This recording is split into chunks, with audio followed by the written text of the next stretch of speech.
Good morning friends, welcome again to Farisa classes. Today we discuss our further topic from the subject of material science.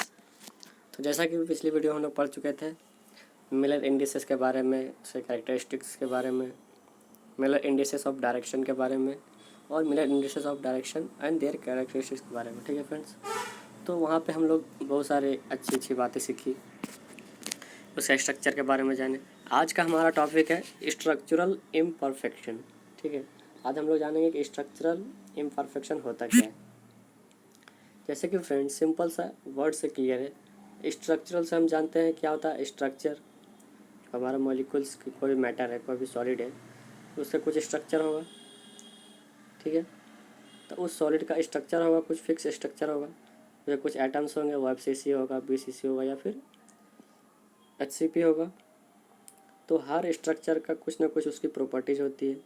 ठीक है, ductile होता है, brittle होता है। अगर FCC है, BCC है, तो अलग अलग पॉइंट पे अलग अलग उसकी स्ट्रक्चर की प्रॉपर्टीज होती है। तो अगर उसमें कोई दिक्कत आए,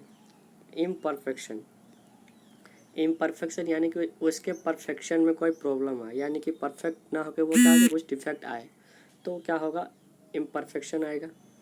ठीक है फ्रेंड्स, तो इम्परफेक्शन यानी कि हमारा क्रिस्टल में कुछ डिफेक्ट।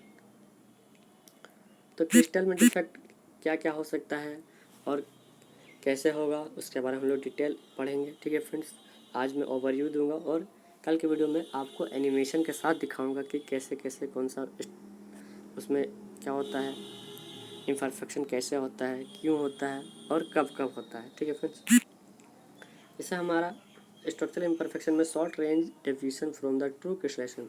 तो हमारा जितने भी मटेरियल है उसमें जो हमारा ट्रू एक्चुअल जो हमारा डायमेंशन होता है क्रिस्टल का, उसमें शॉर्ट रेंज में कुछ क्या होता है, डेविएशन होने के कारण क्या होता है, उसमें इम्परफेक्शन आता है। ठीक है, तो यहाँ पे मान लीजिए हमारा ये स्ट्रक्चर पहले स्ट्रेट था, अब स्ट्रेट ना होकर अब क्या हो गया, अब स्ट्रेट पहले हमारा क्या था, स्ट्रेट था, अब स्ट्रेट ना होकर क्या हो गया, थोड़ा सा बेंड हो गया। ठीक है, तो यहाँ के मॉलिक्यूल्स में कुछ बदलाव आया होगा। यहाँ का मॉलिक्यूल पहले क्या था, स्ट्रेट था, एक लाइन में था, तो यहाँ पे कुछ मॉलिक्यूल कुछ बदलाव आया होगा, तभी तो हमारा इम्परफेक्शन हुआ।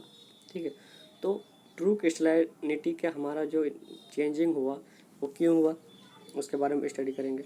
तो सिंपल सा मतलब है, क्रिस्टल इम्परफेक्शन का मतलब होता है कि स्ट्रक्चरल में कुछ चेंजेस, कुछ डिफेक्ट या फिर कोई दोष होना। ठीक है फ्रेंड्स, तो आपको समझ में आ गया स्ट्रक्चरल इम्परफेक्शन क्या होता है। अगर मिलर इंडिसेस की बात करें, ठीक है फ्रेंड्स, तो इंडाइसेस ऑफ द ट्रू क्रिस्टलाइनिंग, तो अगर ट्रू क्रिस्टलाइनिंग का इंडाइसेस अगर देखें तो उसका हमारा क्या होता है फ्रेंड्स, जो लॉन्ग रेंज का हमारा क्या होता है, मॉलिक्यूल्स होता है, उसका पार्टिकल्स क्या होता है, लॉन्ग रेंज में प्रॉपर वे में अरेंज होते हैं। ठीक है, तो प्रॉपर वे में अरेंज जब होते हैं तो सबके प्रॉपर एक लाइन में ऑर्डरली होते हैं, फिक्स। ठीक है, तो ऑर्डरली होते हैं, तो थर्ड लॉन्ग रेंज पीरियोडिकली, सब क्या होता है, पीरियोडिकली वहाँ पे सेटअप होते हैं। ठीक, all atomic sides should be completely filled with on atom. सारे एटॉमिक एटम क्या होते हैं, अपने एटम से फिल होते हैं, कोई भी बाहरी फॉरेन एटम वहाँ पे नहीं आ सकता। जैसे मान लीजिए कि कोई मटेरियल है, अगर एल्युमिनियम का बना हुआ, उसमें सारे एल्युमिनियम के एटम्स है, उसमें अगर कोई फॉरेनर एटम आ जाए, आयरन का आ जाए या फिर दूसरा आ जाए, तो क्या होता है, वहाँ पे डिफेक्ट क्लियर होता है, जिसे मैं आगे बताऊँगा। शॉर्ट की डिफेक्ट, फ्रेंकेल डिफेक्ट क्या होता है, वहाँ कैसे कैसे डिफेक्ट होता है। तो वहाँ पे अगर एक आइडियल क्रिस्टलाइनिंग का देखे स्ट्रक्चर, तो क्या होता है, उसके ऑन एटम्स से क्या होता है, फिल होते हैं। ठीक है, फिर उसी तरह हमारा एटम मस्ट बी सफल ऑल्सो रेफर टू लैटिस। हमारा एटम्स का सफल होता है, ऑर्डरली फिक्स होता है, यानी कि ना एक पॉइंट इधर ना एक पॉइंट इधर, अगर एक लाइन में है तो एक लाइन की तरह स्ट्रेट। ठीक है, तो स्ट्रेट होना चाहिए, जैसा कि हमारा सफल होना चाहिए। ठीक, तो हमारा जो ट्रू क्रिस्टलाइनिंग होता है क्या होता है, सफल होती है। ठीक है friends, lattice point particle imperfection should be minimum. तो हमारा जो लैटिस पैरामीटर होता है तो वो क्या होता है, मिनिमम होता है। लैटिस पैरामीटर यानी कि हमारा जो गैप है, ये आप देख सकते हैं कि लैटिस पैरामीटर गैप बोलते हैं। ये हमारा मान लीजिए दो आइटम्स है, कोई भी आइटम्स का मॉलिक्यूल का दो आइटम्स है यहाँ पे, इसका गैप को हम लोग बोलते हैं लैटिस पैरामीटर। ठीक है, तो लैटिस पैरामीटर क्या होता है, मिनिमम होता है। जितना कम रहेगा उतना मॉलिक्यूल क्या होगा, स्ट्रॉन्ग होगा। ठीक है फ्रेंड्स, स्ट्रॉन्ग होगा तो और अच्छे से हमारा मजबूत रहेगा। Atomic plane should be discrete. हमारे जितने प्लेन होते हैं सब क्या होता है, डिस्ट्रिक्ट होते हैं और प्रॉपर पैरेलल होते हैं। प्लेन इन्हें कि एक प्लेन हमारा क्या है, इस साइड का है, एक प्लेन उधर का है। तो प्लेन क्या होता है, प्रॉपर वे में हमारे क्या होता है, अरेंज होते हैं और सेम वे में होते हैं ग्रुप अपने स्ट्रक्चर के हिसाब से। ठीक है, तो हमारा यह क्या था, ट्रू क्रिस्टलाइन स्ट्रक्चर के बारे में था, उसके इंडिसेस के बारे में था। तो आई होप आपको समझ में आया होगा। तो अगली वीडियो में आपसे डिस्कस करूँगा कि कौन कौन से डिफेक्ट्स होते हैं, पॉइंट डिफेक्ट, लाइन डिफेक्ट, ये सब मैं कल डिस्कस करूँगा और अच्छे से डिटेल में बताऊँगा फ्रेंड्स कि कैसे कैसे डिफेक्ट होता है और कैसे मैं एनिमेशन भी दिखाऊँगा।